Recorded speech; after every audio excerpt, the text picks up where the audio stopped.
পরে থানায় এটা নিয়ে বসা হয়েছে কিন্তু থানায় যাতায়াত বেজ্জতি করছে কাগজপত্র দেখে ইকবালে। নারায়ণগঞ্জের সিদ্ধিরগঞ্জে জমি দখলকে কেন্দ্র করে উত্তেজনাকর পরিস্থিতির সৃষ্টি হয়েছে। অভিযোগ উঠেছে সিদ্ধিরগঞ্জ থানার ১ নং ওয়ার্ডের নতুন মহল্লায় হাজী সিরাজুল ইসলামের মালিকানাধীন ১৬% জমিতে বুধবার রাত ১২টার দিকে জোরপূর্বক প্রবেশ করে ভাঙচুর ও লুটপাট চালিয়েছে একদল সন্ত্রাসী। ভুক্তভোগী হাজী সিরাজুল ইসলাম বাদী হয়ে সিদ্ধিরগঞ্জ থানায় একটি লিখিত অভিযোগ দায়ের করেছেন। দহলে আসি খাইতেছি, এর মধ্যে একজন একটা মামলা লাগাইছি। মামলা লাগানোর পরে নারায়ণগঞ্জ করে জজ করে মামলা হয়েছে, ওইখানে আমি মামলায় রায় পাইছি। অভিযোগে তিনি উল্লেখ করেন, বাউন্ডারি ভেঙে গেট খুলে নিয়ে যাওয়ার পাশাপাশি জমিতে নির্মিত প্রায় ৭০ ফুট দীর্ঘ দেওয়াল ধ্বংস করে ফেলে অভিযুক্তরা। অভিযুক্তদের মধ্যে আছেন সিদ্ধিরগঞ্জ বাগানবাড়ির মহিউদ্দিন, তানজিল, মতিন সহ অজ্ঞাতনামা ২০ থেকে ৩০ জন। রায় পাওয়ার পরে ওরা আবার ২-৩ বছর পরে আবার একটা ইঞ্জেকশন জারি করছে, ওইখানে আমি রায় পাইছি। এরপরে ওরা আবার ৬-৭ বছর পরে হাইকোর্টে গিয়ে একটা মামলা করছে, হাইকোর্টেও আমি ২০০৭ সালে রায় পাইছি।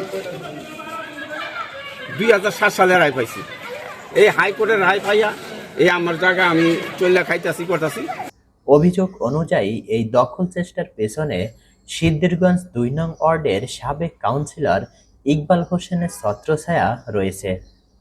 ভুক্তভোগী পরিবার দাবি করেছে, দীর্ঘদিন ধরেই উক্ত জমি নিয়ে বিরোধ চলে আসছিল এবং সম্প্রতি বিভিন্ন সময়ে তাদেরকে হুমকি ধামকি দেওয়া হচ্ছিল।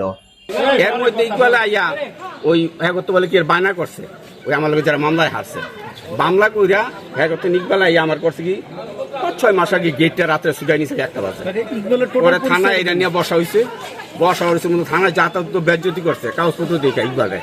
পরে থানাতে নিয়ে আইসা করছে, আইসা গেছে এইভাবে। কালকে রাত্রে ইকবালের নেতৃত্বে পোলাপান আইসা কালকে রাত্রে দিনও আই না, একদিনও রাত্রে আইয়া কালকে ৯টার পর আইয়া আবার এই ওয়ার্ডে কাউন্সিলর ইকবাল ২ নম্বর ওয়ার্ডে ও জমি দুষ্টান্ত জানেন যে জমি নিয়ে মানুষের এলাকা জ্বালাইতেছে।